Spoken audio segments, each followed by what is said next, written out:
ይቀጥልና ቁጥር 10 ላይ እንደዚህ ያለ እግዚአብሔር እንዲህ ይላል 70 ዓመት የባቢሎን ቆይታችሁ በተፈጸመ ጊዜ እጎበኛችኋለሁ።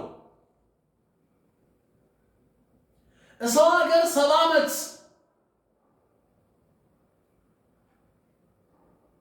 በባርነት ተወስዶ ሰው ሀገር ሄዶ አልገዛም ማለት አይቻልም። ይሄ አይመቸኝም፣ ጨው የለው፣ በርበሬ የለው፣ እንትኑ ቀጠነ የለም። ያገኘውን እየቀረጠፍክ መኖር ነው። ያገኘውን እየበላህ መኖር ነው። ግብር ጨመረብኝ እንትን የለም። እግዚአብሔር እስኪመጣ ለምን ነው ጸሎት ያስፈልገው? እግዚአብሔር እንዲጎበኝ የጉብኝት አምላክ እንዲፈጥን መጎብኘትን ይጎበኛችኋል። ምን አይነት አምላክ እንደሆነ ይታወቃል እግዚአብሔር። አንድ ዳዊት እንደዚህ አለ፣ በመዝሙረ ዳዊት 40 ላይ እንደዚህ አለ፣ ቆይቼ እግዚአብሔርን ደጅ ጠናሁ አለ። እርሱም ዘንበል አለልኝ፣ ጩኸቴን ሰማኝ አለ። በመከራ ጊዜ፣ በጭንቀት ጊዜ፣ በሐዘን ጊዜ ምንድን ነው የሚያስፈልገን ስንል ወደ እግዚአብሔር መጮህ ነው። ጸሎት የማይወድ ትውልድ፣ ለጸሎት ጉልበቱን ያልሰጠ ትውልድ እንዴት መቀየር እንደሚችል እግዚአብሔር ይወቀው። ነቢያትን ፍለጋ ጫካ ለጫካ መንደር ለመንደር መዞር ይሻላል ወይስ መጸለይ ይሻላል? እናንተ የመረጣችሁትን አድርጉ። እኛ ግን መጎብኘትን የሚጎበኝ አምላክ እንዳለ 70 ዓመት እንደተፈጸመ ያ የሮሮ ዘመን፣ ያ የብክነት ዘመን፣ ያ የመከራ ዘመን እግዚአብሔር እንዲህ ይላል 70 ዓመት የባቢሎን ቆይታችሁ በተፈጸመ ጊዜ እጎበኛችኋለሁ። ወደዚህ ስፍራ ልመልሳችሁ የገባሁላችሁን መልካሚቱን ቃሌን እፈጽምላችኋለሁ። የገባሁላችሁ ምንን? ቃሌን። ምንድነው እግዚአብሔር የገባልን ቃል? ምንም እንኳን በድካም ብንዝል፣ ተስፋ ብንቆርጥ፣ ነገሮች እኛ ጋር የሚመጡ የማይመስሉ አቤት ወደኔ የሚፈራረቅ ሰሞኑን ለማን እናወራዋለሁ? ለማን ይወራል? ወደኔ የሚፈራረቅ ወደኔ የሚመጣ በውስጤ የሚዘበራረቀ ጉድ ነው። ዳንተ ከማን ትበልጣለህ? ግን እንዴ ለምን ዝግት አድርገው? ለምን ጥፍት አትልም? ለምን አታቆመው? 70 ዓመት የተፈጸመ የመጨረሻው ዘመን ላይ ሲሆን ጊዜው እንዲህ ነው።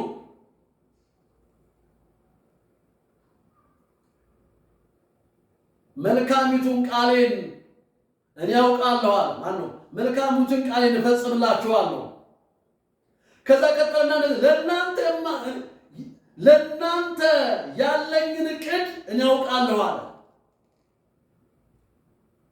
አዎ ወድቃችኋል። አዎ በጠላቶቻችሁ ተማርካችኋል።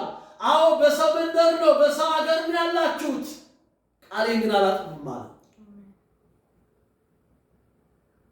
ለኑና ይዋ ዓለም አቀፍ ክርስቲያን እግዚአብሔር እንደዚህ ብሏል። 19 ስራዋ ዝም ብለህ ቅዳ ብሎኛል። ዝም ብለህ 19 ስራዋ ዝም ብለህ ቅዳ።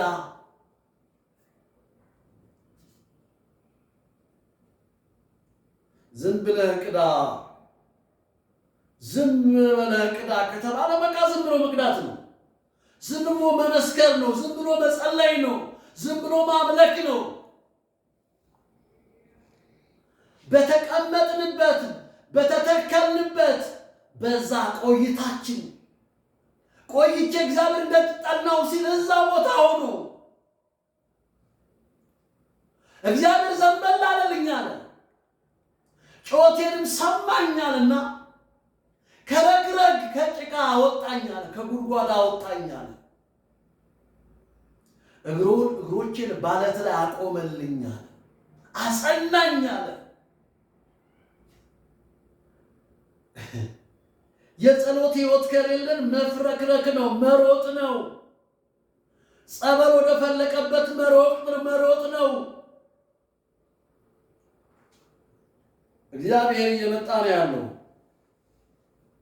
በእግዚአብሔር ልብ ውስጥ ያለውን ያቀደልንን ያሰበልንን በጸሎት ነው ፈልቀን የምናወጣው። በመጽናት በምን ውስጥ ምንሆን እግዚአብሔር ነገርን ሁሉ ለበጎ ቀይሮ እግዚአብሔር ነገርን ለበጎ ቀይሮ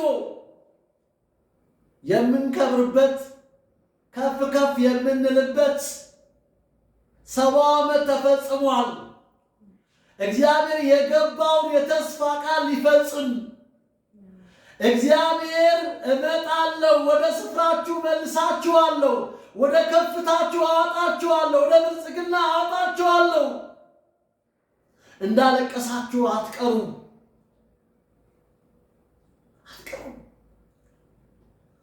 አቤት ሕያው አምላክ ማምለክ እንዴት መታደል ነው! ጆሮ አለው የሚሰማ፣ እግር አለው የሚራመድ፣ ጆሮ አለው የሚሰማ፣ ዓይን አለው የሚያይ ሰው እንዴት ይህን አምላክ ይዞ ሐሰተኛ ነቢያት፣ ሐሰተኛ ጠንቋዮች ጋር ሄዶ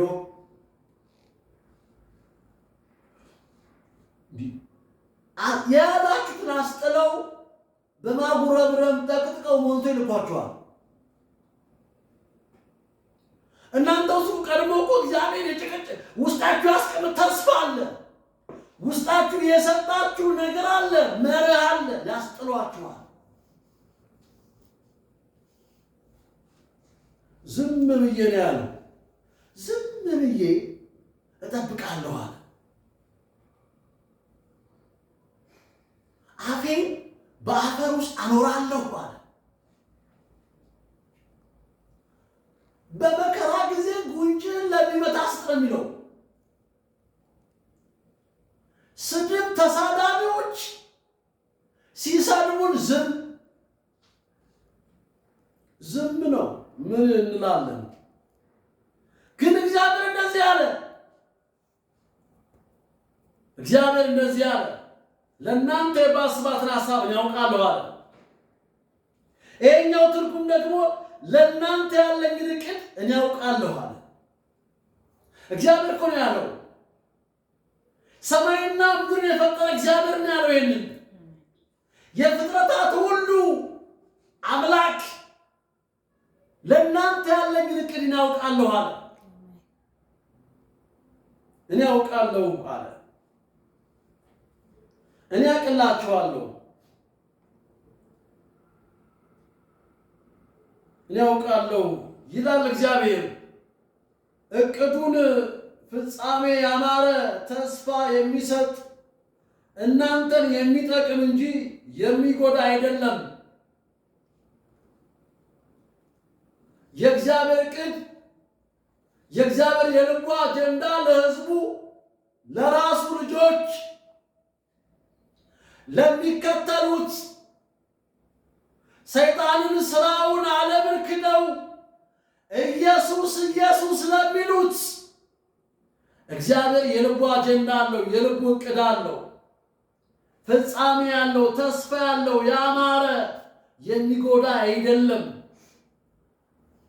አይደለም። እናንተ ትጠሩኛላችሁ፣ እናንተ ትጠሩኛላችሁ፣ ቀርባችሁ ወደ እኔ ትጸልያላችሁ፣ እኔም እሰማችኋለሁ።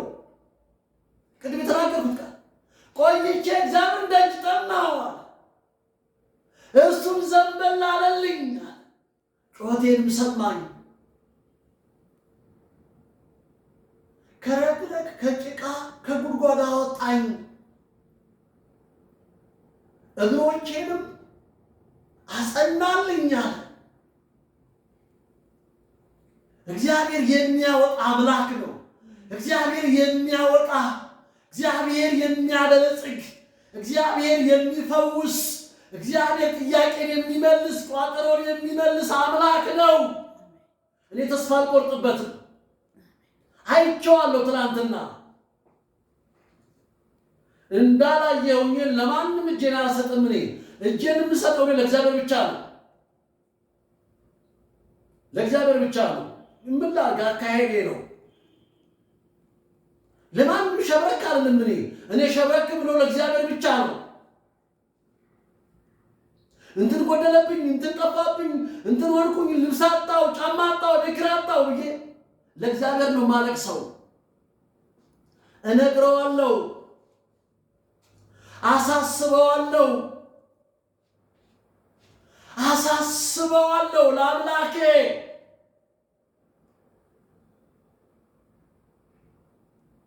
እናንተ ትጠሩኛላችሁ፣ ቀርባችሁ ወደ እኔ ትጸልያላችሁ፣ እኔ እሰማችኋለሁ። እኔ ምን አደርጋችኋለሁ? እሰማችኋለሁ። ከዛስ እኔ እሰማችሁ። እናንተ ትፈልጉኛላችሁ፣ እኔም እናንተ ትፈልጉኛላችሁ። በፍጹም ልባችሁ ከፈለጋችሁ ታገኙኛላችሁ። ያፈላለጋችን ሲስተሙ ነው የተዛባው። አንድ እግራችን ኑና ይዋላ ማቅሰን አንድ እግራችን ወይኔን ዥዋዥዌ አንጫወት። ፍጹም ልብ፣ ፍጹም ነፍስ እግዚአብሔር ይፈልጋል።